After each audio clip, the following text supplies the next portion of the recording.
Sim, bom, primeiramente eu quero, agradecer aí a oportunidade de estar, aqui conversando, batendo um papo, e também, o espaço, né, para a gente poder fazer a divulgação do nosso trabalho. Tenho, ultimamente tentado, divulgar esse trabalho. Acho que chegou um momento onde a gente, claro, nós não é um estudo pronto, não é algo, constatado, mas chega um momento onde a gente precisa da divulgação para trazer pessoas para dialogar conosco, para que seja um espaço de construção sistêmica, é óbvio, a teoria fala sobre isso, né, então, a hipótese no caso. Então é um momento onde a gente está passando para fazer a divulgação do trabalho e tentar agregar pessoas que se interessam pelo tema e que gostariam de contribuir também, porque aí é uma construção, conjunta, não tem nada meu, aliás, tudo que eu falo é algo que já foi falado, talvez a forma de colocar e a forma de juntar isso é que seja o novo da história, mas é uma grande investigação, que começa numa ansiedade, lá atrás, na área de exatas, tal, mas sobre se existe algo essencial mesmo, se existe uma partícula fundamental, um bloco fundamental da matéria. Então a angústia era justamente, entender o que é real. Então, a minha geração ela foi muito, bombardeada pelos matrix da vida, né. Então aquilo era algo, e não sei se a geração de vocês, claro, né, eu acho que vocês, mas eu sou da geração, do matrix, então será que existe um mundo mesmo? Que esse mundo que nós estamos vivendo é um mundo, eh, outro? Tem um outro mundo mais real? É alguma coisa parecida com isso? Então a gente sempre foi questionado por isso. E a hora que você entra, na ciência, você começa a perceber dentro da própria física moderna e tal, as ciências aplicadas, eu sou engenheiro também, mas as ciências aplicadas, elas não questionam muito a ontologia do processo ou a natureza do ser, né. É a física que vai acabar, de uma certa forma, né, vai acabar chegando num ponto da sua evolução, que é necessário, a dúvida aparece, e daí? Então a hipótese ela surge nesse momento na minha vida, há uns, sei lá, uns 20 e poucos anos atrás, e aquilo fica na minha cabeça e eu decidi pesquisar. Foi uma decisão importante, porque já tem alguns anos que eu tenho trabalhado na hipótese. Então, do que se trata a hipótese, como você me pediu, fazer um resuminho rápido. Ela surge dessa angústia sobre a busca, sobre será que existe mesmo? Será que o que a gente olha, que a gente percebe é real? E quando a gente fala em realidade, a gente acaba adentrando aí no universo que depois, no meu, ao fazer, ou ao iniciar meu pós-doc, eu fui apresentado a um pensador, a vários, né? Mas a um pensador específico que é o Charles Sanders Peirce. É um pragmático, né? E o pragmatismo, pelo menos, eu ainda não sou da área, eh, da filosofia, mas eu tenho um grande apreço, um grande respeito a essas pessoas que têm essa área de se envolver, de emergir nisso. Então, o pragmatismo ele rejeita a ciência pela própria ciência, que é exatamente o momento que eu estava. Ah, não, a ciência é porque não, é uma rejeição, natural do próprio pragmatismo, de a ciência tem que ter um fim, ela, né, não é um, enfim. Então nesse momento a hipótese ela traz o quê? O que que é o novo? Vamos buscar um pouco. E o Peirce ele faz uma distinção interessante entre realidade e existência, que eu acho pertinente no início da nossa conversa, distinguir a realidade da existência. Ele faz essa distinção na fenomenologia peirciana, né, que ele chamou de faneroscopia, né, ele acaba distinguindo, a realidade da existência na sua tríade, né, de primeira idade, segunda idade e terceira idade. A primeira idade para o Peirce, de uma forma bem rasa, tá? Eu engatinho no Peirce, ainda tenho muito a aprender sobre isso. Aliás, fica meu agradecimento aí público a todos aqueles, da universidade, da Unicamp, por exemplo, pessoas maravilhosas que eu continuo aprendendo e imergindo nisso, foram fantásticas para o meu aprendizado e ainda são. Então, um agradecimento a todos que se envolveram e se envolvem nessa busca, né? Bom, enfim. Então, de uma forma bem rasa, a realidade, desculpa, a primeiridade, o Peirce, é o modo de sentir as coisas sem ter uma interpretação sobre aquilo. Então, é quase uma epifania, né? A primeiridade, ela vem de um sentir. Acho que essa é a palavra traduzida, a palavra mais próxima do que o Peirce disse de primeiridade. A segundidade já é um momento onde você faz a interpretação, você discrimina as coisas. A segundidade, ela está dotada de alteridade.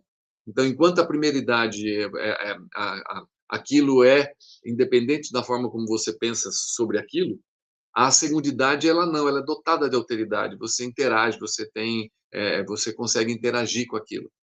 E a terceiridade, dentro da filosofia de Peirce, dentro do pragmatismo peirciano, ela está associada à recorrência, ela está associada às generalizações, aos padrões, aos hábitos, né? Às leis, né? Se a gente for pensar assim. Então, com isso, a realidade e a existência, ela acaba sendo distinta uma da outra, porque me parece que o existir, ele está dentro da realidade. A realidade é um pouco mais ampla que a existência. Então, embora aquilo que existe e é real, mas nem tudo que é real existe. Aliás, tem um trabalho do Peirce que é o argumento negligenciado da existência de Deus. Acho que é uma forma mais fácil de entender isso aí. É claro, retirando todos os caráteres, qualquer tipo de julgamento moral ou ética sobre a existência ou não de Deus, a questão não é essa aqui, mas Deus é real, mas não existe. É algo mais ou menos nesse sentido, que mostra que a existência é um status particular dentro da faneoscopia peirciana. Então, está dentro da segundidade. Então, na hipótese, eu trabalho com a existência das coisas. Então, eu restringi o meu trabalho, eu saí do status de realidade e fui só para a existência da matéria. E nessa existência da matéria, eu comecei a perceber que há uma falha, até não é uma falha, mas é um status que você começa a reproduzir, onde a gente acha que as coisas estão prontas, que as coisas são essenciais, que tudo está ali e só falta a gente descobrir, mas que as coisas existem independente da gente. E é nesse sentido que a hipótese traz algo novo para a própria física de partículas. Por quê? Porque eu acredito e tenho batido e estudado bastante, mostrando que as relações, elas são antes da própria existência. Então, a hipótese da disponibilidade relacional diz que as coisas existem a partir da relação, e não o contrário. Então, as coisas não estão... até o Carlo Rovelli fala isso no trabalho dele. Não são as coisas que se relacionam, mas é a relação que dá origem às coisas. Então, é nessa perspectiva da mecânica relacional que a gente acabou adentrando. Então, a hipótese traz a precedência, ela traz o novo da brincadeira, é colocar a relação em primeiro lugar. Então, não é uma questão de vem primeiro, não, mas é a partir da relação, a partir de um campo de relações, é que as coisas existem. Então, eu vou nessa linha do trabalho dentro da física para tentar solucionar alguns aspectos da própria mecânica quântica. Então, a mecânica quântica ela tem várias interpretações. Então, acerca, por exemplo, se eu usar um exemplo da experiência da fenda dupla do elétron, né? E não sei se vocês sabem, depois a gente pode conversar um pouco sobre isso, mas o elétron tem um comportamento dual. Ele, às vezes, se comporta como onda, quando não observado, quando não medido, e, às vezes, se comporta como partícula, quando você coloca um instrumento de medição. Então, como que se descreve isso? Tem várias interpretações, vários físicos fizeram, David Bohm, Schrödinger, Heisenberg, Dirac, todos eles têm uma interpretação sobre o que é um objeto quântico. E aí a hipótese ela vem como estratégia de pensar não como uma outra, não tem a ambição de ser uma outra interpretação, né? Seria legal se um dia a gente amadurecesse a hipótese para uma teoria, mas O que que ela traz de novo? O que ela traz de novo é que é onda, é partícula. Alguns falam que é só onda, alguns falam que é só partícula, alguns falam que é dual, alguns falam que... E se não for nenhuma coisa nem outra? Então a ideia é, e se não foi nada? Mas se não é nada, é o quê? Então, a pergunta não faz sentido, porque esse o quê, ele só pode ser quando em relação.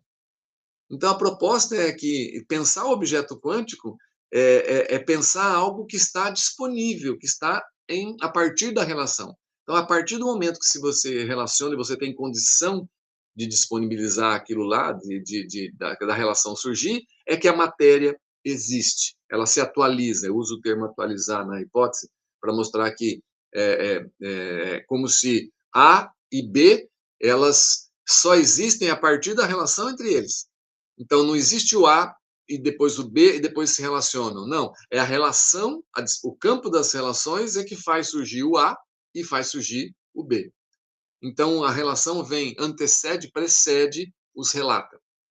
Nesse sentido, alguns teóricos falam sobre objetos nomológicos.